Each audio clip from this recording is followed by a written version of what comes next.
Aujourd'hui, on va passer la journée ensemble avec les Denon Pearl Pro. C'est des écouteurs que vous avez été nombreux à me demander en commentaire et donc je les ai achetés pour les tester. Ça fait un mois que je les ai dans les oreilles et j'ai plein de choses à vous dire. Alors, est-ce que les écouteurs Denon Pearl Pro sont faits pour toi et tes usages? C'est ce qu'on va voir ensemble.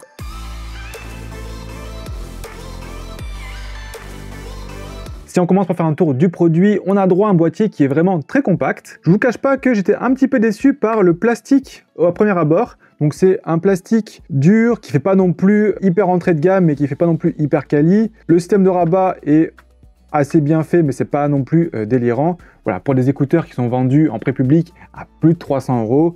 Je m'attendais un petit peu à mieux. Heureusement, une fois qu'on ouvre le boîtier et qu'on sort les écouteurs, là les écouteurs font vraiment des suites beaucoup plus quali. On a cette grosse partie ici avec le nom de la marque. Bon, j'aurais préféré que ce soit beaucoup plus discret que ça, mais bon, c'est pas grave. Ici, on va avoir une petite ailette qui va venir se coincer à l'intérieur de l'oreille pour vraiment bien fixer et maintenir l'écouteur. Et enfin, juste ici, je vais avoir le petit embout en silicone qui va sceller mon conduit auditif pour avoir la meilleure réduction de bruit passive possible. Alors c'est un look qui est assez spécial parce qu'il y a peu d'écouteurs qui sont comme ça. Il y avait les écouteurs, je crois à l'époque, c'était les Microsoft Surface Earbuds qui étaient un petit peu comme ça avec un gros rond. Il faut les assumer, mais bon, ça change, moi ça me dérange pas trop. Et donc c'est parti pour une journée avec les Denon Pearl Pro.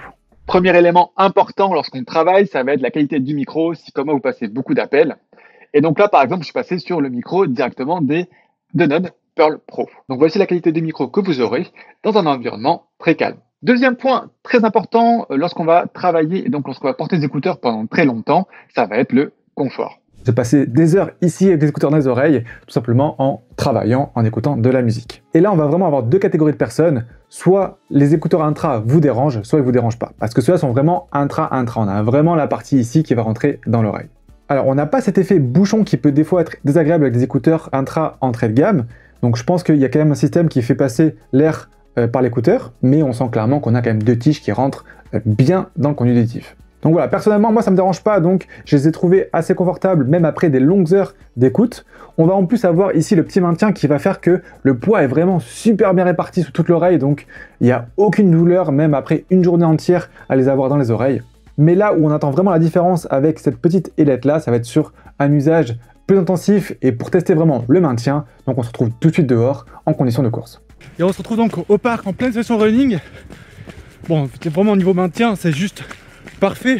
Et bizarrement, pour des écouteurs intra, j'ai pas trop non plus d'effet stéthoscope. En gros, vous savez, c'est cet effet qui fait que lorsque je vais faire des pas, ça va amplifier ce bruit qui est pas forcément agréable. Ici, je l'ai presque pas, donc c'est cool. L'écouteur ne bouge vraiment pas du tout. J'ai un très bon maintien. En plus, bien sûr, ils sont résistants à la transpiration et tout ça. Si vous cherchez des bons écouteurs pour être dans votre bulle en plus, c'est vraiment un excellent produit. Par contre, je suis vraiment coupé du monde autour. Donc là, je cours dans le parc, donc c'est pas trop grave.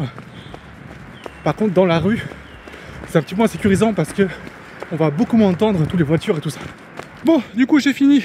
Les écouteurs ne vont pas bouger, même si moi, quand même, je préfère courir avec des écouteurs qui sont open feed, donc pas du tout intra.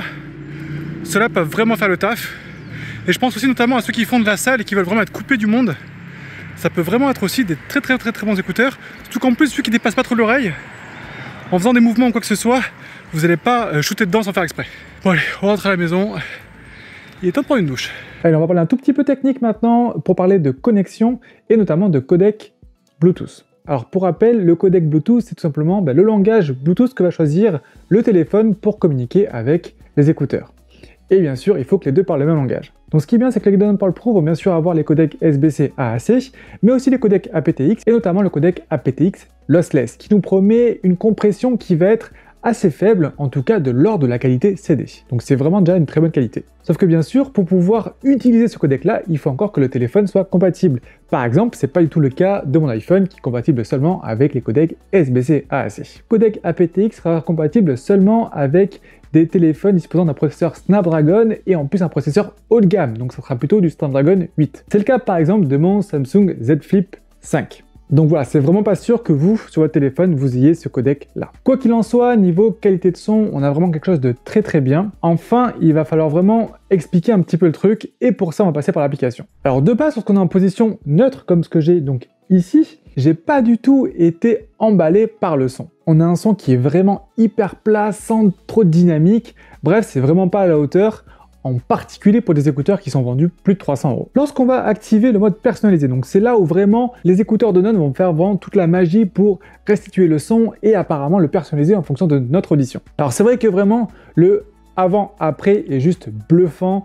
On retrouve du détail dans les aigus, on retrouve aussi des basses qui descendent plus bas, bref, le son est vraiment 1000 fois meilleur avec ce mode activé là. Et donc on pourrait se dire, waouh, ils font de la magie, ils arrivent vraiment à personnaliser le truc à fond pour avoir le meilleur son possible. C'est vraiment ce que je me suis dit en activant ce mode-là et du coup en faisant la personnalisation du son. Sauf que en y réfléchissant un petit peu plus sur le long terme, je me suis rendu compte que est-ce qu'on n'est pas biaisé par le fait que le son de base est mauvais et qu'il devient bon avec ce mode activé là, et en réécoutant de la musique sur d'autres paires d'écouteurs, bah au final je préfère le son par exemple de mes deux Bialet Gemini 2. Certes le son est vraiment excellent, en particulier avec le codec aptX Lossless, on a vraiment les termes de la voix, on arrive bien à distinguer les instruments et tout ça, mais à ce prix-là et pour cette maison de son là, heureusement. Tout ça pour vous dire qu'il faut absolument faire cette personnalisation du son pour avoir un son qui soit bon, sinon il est vraiment très médiocre. Pour écouter la musique, ce sera donc très bien, peu importe le style de musique que vous écoutez, à condition, attention, de ne pas activer ni le mode transparence, ni le mode réduction de bruit. Parce que ces deux modes-là vont vraiment impliquer un bruit blanc qui va être assez important. Le mode transparence, vous l'avez entendu au début de la vidéo, avec les micros qui sont assez médiocres, bah ça fait qu'on aura un son qui sera pas terrible qui va nous être envoyé. Et ça, c'est vraiment dommage pour un produit qui se veut mobile, d'avoir une réduction de bruit et un mode transparence qui soit aussi faible, voire mauvais. Et pour la réduction de bruit, c'est vraiment très dommage parce que elle va être moins bonne, en particulier sur les graves, que des écouteurs à moins de 100 €. Sur les aigus, heureusement, elle est aidée par une bonne réduction de bruit passive, et donc je vous recommande vraiment de désactiver tout ça et de laisser juste la réduction de bruit passive. Et pour d'autres usages comme de la vidéo par exemple, ça fonctionnera très bien. On a une bonne spatialisation aussi avec les écouteurs, donc tout ce qui va être série, setup, tout ce qui va être film aussi bien sûr. Les médiums sont très bons, donc pour tout ce qui va être vidéo YouTube aussi, ça fonctionne parfaitement. Pour le jeu vidéo, on aura une petite latence qui sera quand même perceptible. Si vraiment vous faites du jeu très nerveux, là ça va peut-être plus vous déranger. Et enfin, dernier point important, ça va être l'autonomie. Vu que j'ai très peu, voire pas du tout utilisé la réduction de bruit active ni le mode transparence, j'ai pu dépasser facilement les 7 heures d'écoute, sans mettre les écouteurs dans le boîtier. Donc vraiment, on peut faire une journée de boulot entière par exemple, sans devoir recharger les écouteurs, et ça c'est plutôt très bien. Niveau contrôle des boutons, c'est assez complet parce qu'on va avoir des boutons différenciés, qu'on soit à gauche de à droite. Et donc à droite, on aura le play pause ici, la piste suivante, piste précédente, et aussi augmenter le volume.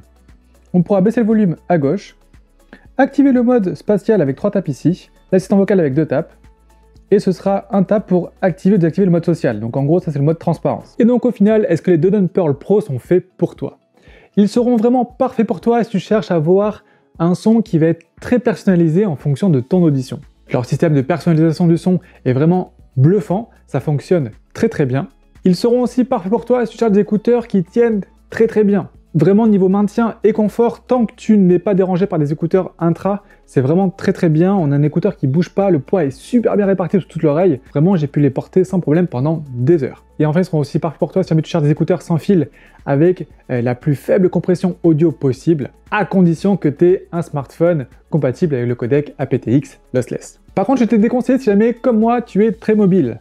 Parce que oui, en mobilité, généralement, on veut la réduction de bruit active, et dans ce cas-là, elle est vraiment pas au niveau. Je vais aussi te le déconseiller si jamais tu veux passer beaucoup d'appels avec. Tu l'as entendu, la qualité de micro est vraiment pas top. Et bien sûr, je vais te le déconseiller si jamais tu n'aimes pas les écouteurs intra-auriculaires, parce que oui, ceux-ci sont intra avec vraiment, c'est toute cette partie-là qui va rentrer dans l'oreille. Pour conclure, c'est vraiment un test qui a eu des hauts et des bas tout au long du test. Parce que oui, au début, j'ai mis mes oreilles, je me suis dit, ah, c'est intra, oui, mais ça quand même tient très bien, il y a un bon maintien, le poids est bien réparti, ok, c'est top. J'allume la musique, waouh, le son est nul. Je fais la personnalisation du son, waouh, en fait le son est vraiment trop bien. Je sors dehors, je me rends compte qu'il n'y a aucune réduction de bruit active.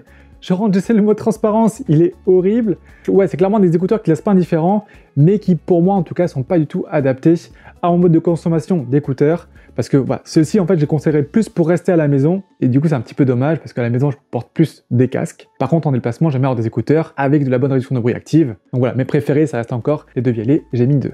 Allez, n'hésitez pas à poser toutes vos questions en commentaire, je répondrai avec grand plaisir. Si jamais il y en a parmi vous aussi qui ont ces Danone Pearl Pro ou qui les ont essayés, je suis très curieux d'avoir votre avis parce que ouais, moi j'ai pas du coup été très fan de ce produit-là. Pensez à mettre un petit pouce vers le haut si la vidéo vous a plu et vous a aidé, ça motive vraiment. Et nous on se retrouve très vite en live ou en vidéo.